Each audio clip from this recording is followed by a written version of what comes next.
What if the two shall become one flesh isn't metaphorical at all?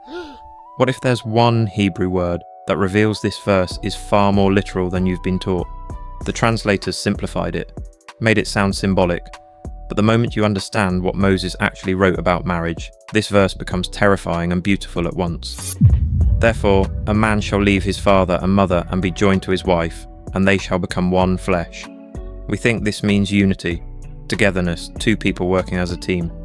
But there's a word hidden in this verse that reveals something far more permanent. And before I show you that word, you need to understand ancient metallurgy. In Moses' time, blacksmiths had a process for two separate metals. They would heat both until molten, then bring them together, and something irreversible would happen.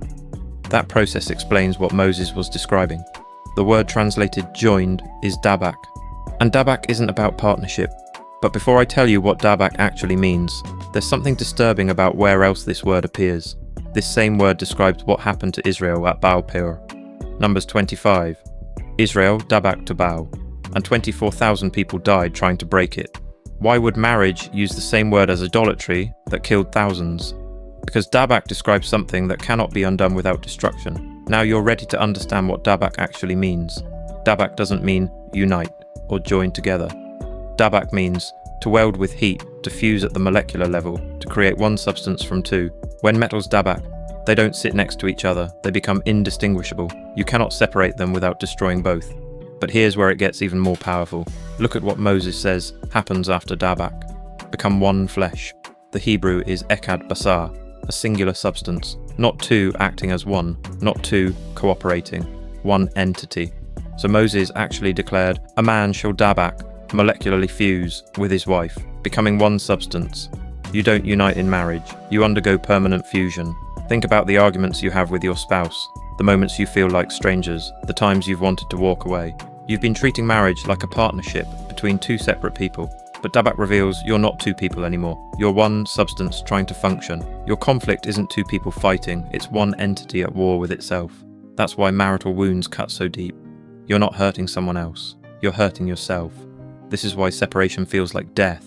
You're not disconnecting two people, you're tearing one substance in half.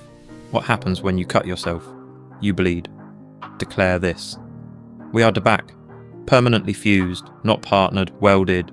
We are one substance. When I wound my spouse, I wound myself. We cannot be torn apart without destruction. We function as one. Type, we are Dabaq in the comments, because you're not married to someone. You've been fused with someone. What if leave your father and mother demands something far more radical than moving out? What if there's one Hebrew word that reveals why most marriages struggle from day one? The translators softened it, made it sound like changing addresses. But the moment you understand what God actually commanded, you'll see marriage completely differently. Therefore, shall a man leave his father and mother and cleave unto his wife? We think leave means get your own place, start a new household, move down the street.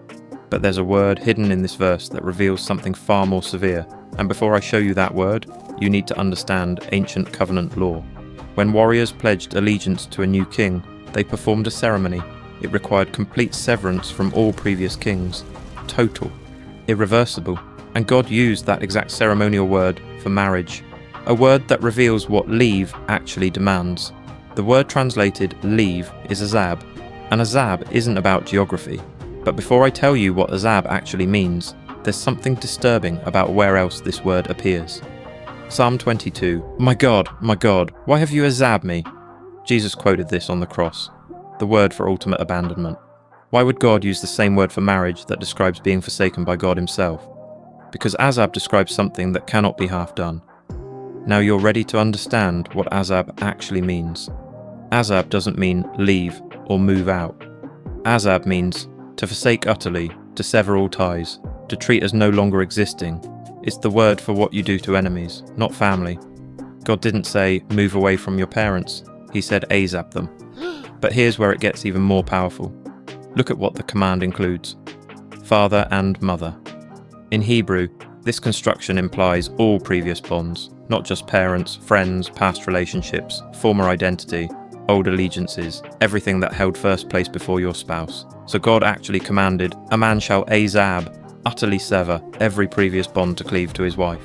Marriage isn't adding someone to your life, it's making them your only primary bond. Think about your marriage right now. Whose opinion still carries weight over your spouse's? Who gets your emotional energy before your partner does? Whose approval do you still seek? Whose disappointment do you still fear? You moved out years ago, but you never Azab. The old bonds are still intact, and your spouse feels like they're competing for first place instead of occupying it. That's not marriage, that's cohabitation with divided allegiance. This is why Azab matters. Your spouse was meant to be your only earthly covenant, not one of many, the only one. Parents become extended family, not authorities. Friends become secondary, not primary. Until you Azab, you haven't actually married, you've just added a roommate. Declare this: I Azab every bond that competes with my spouse, parents, friends, past, all secondary now. My spouse is my only primary covenant on earth, no divided allegiance, total Azab. Type I Azab for you in the comments. Because marriage isn't addition, it's replacement.